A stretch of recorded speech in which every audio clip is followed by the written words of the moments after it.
So, ayun guys, today, ituturo ko naman sa inyo paano magluto ng peanut sauce. So, yung peanut sauce na to is gustong-gusto to ni Alex sa kahit anong food namin. So, ayan, papakita ko sa inyo yung mga ingredients kong gagamitin.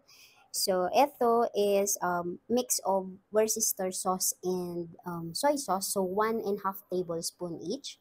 And then, 2 tablespoon calamansi juice or any lime juice you can use it. But Alex preferred the calamansi juice. And then, 1.5 tablespoon brown sugar. And then, this one is 200 grams peanut butter and 1 cup water.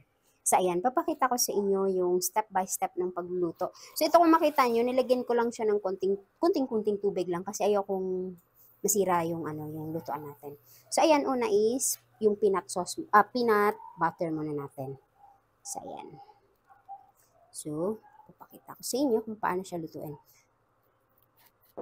Ayan. Ano lang natin ng konti.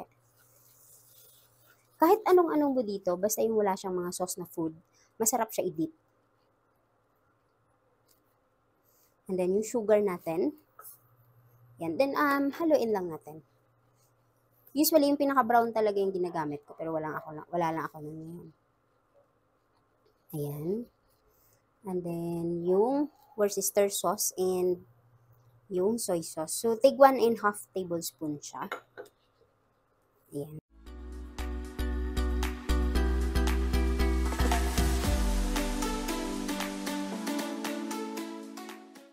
And then, yung ating 1/2 cup water.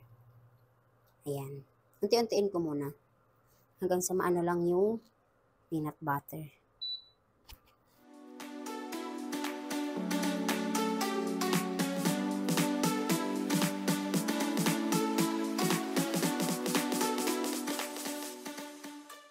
So, ayan. Kung makikita nyo, medyo kumukulo na siya ng paunti-unti. Gustong-gusto kasi siya ni Alex na dinidip. Isa na, you like this, my love, when you eat your ribs, the chicken. Yeah, it's a barbecue. Yeah. So, ayan, yung mga barbecue namin niluluto. Gusto niya din to i-dip. So, tinutunaw ko lang muna yung peanut butter. Bago ko ilagay lahat yung tubig kasi para lang mahalo ko siya ng maigi.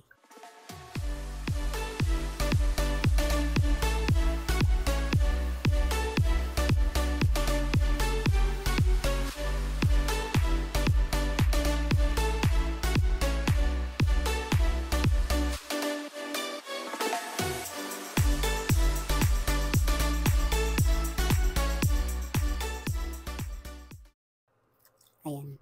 Inuunti-unti ko lang yung tubig.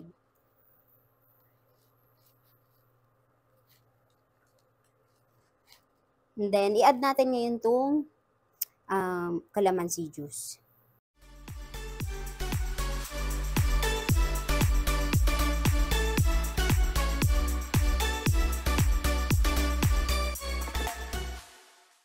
So, antayin lang natin siya na kumulo. Tapos, ayun na, luto na siya. Kasi ayaw ni Alex yung masyado siyang ayaw niya ng, yung sobrang creamy. Mas gusto niya yung parang medyo lang talaga siya, pang deep.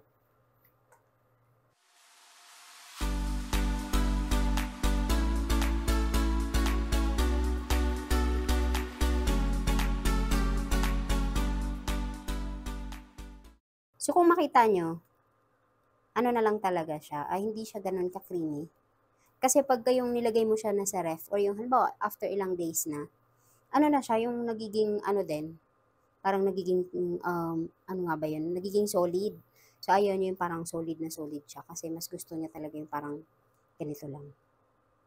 Isn't it you prefer not too creamy? You like the one that is really like just a deep? Yeah.